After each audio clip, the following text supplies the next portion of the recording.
Welcome to Daily Plunge. We are in the book of Deuteronomy, chapter 14, verses 22 through 29. Now, prior to this, the passage has talked about clean and unclean animals. There's all kinds of theories and understandings of this. I think the main thing to come away with is God just simply said, to set yourselves apart, I don't want you to touch these things. And as Christians, sometimes that's just all we need. It certainly was the way it was for God, for Israel, right? They really needed to be unique. Then he goes on to say, okay, be sure you set aside a tenth of all that you produce, okay?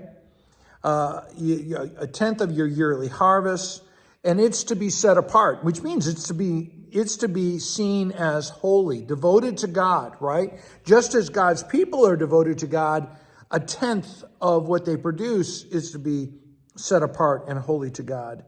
And why? Because it isn't that God wants a tenth of you. God wants all of you, 100%.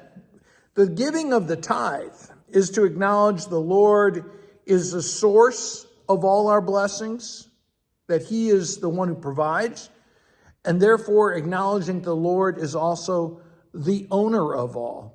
And I think about 1 Corinthians chapter 6, verses 19 and 20, and says, you were bought at a price. You are owned lock, stock, and barrel by the Lord because he has redeemed you. He ransomed you from sin and from the devil. You belong to him too, all of you. That's not a bad thing. That's a good thing.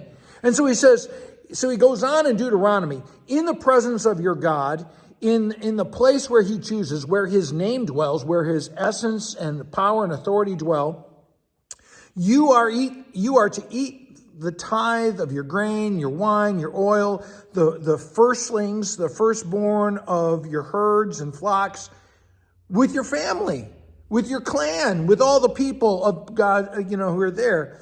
And, so basically you're to spend all this on a great fellowship of a great potluck, right?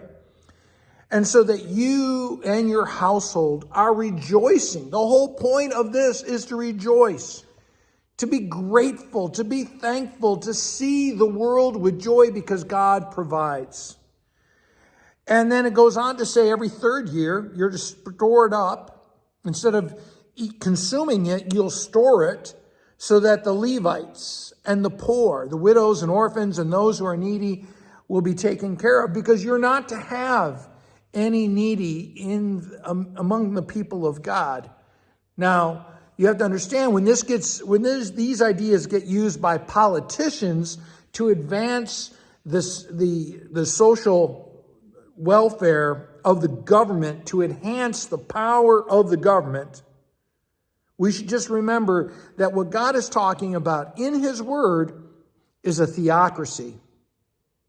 And that the blessings that are shared with the needy are given in thanks to who God is, not who the state is. And that's a big difference going on. He says that you are to do this so that the Lord may bless you in all your efforts. That if you will thank God with your fellowship time together and taking care of the Levites and the needy, the Lord will bless you in all your efforts, because you are not hard-hearted and tight-fisted towards God or towards others. And because you are generous, you enjoy the blessing God gives you. Well, thank you, my friends. If you like this, please share it with others. Subscribe, like, all that good stuff. Have a blessed day.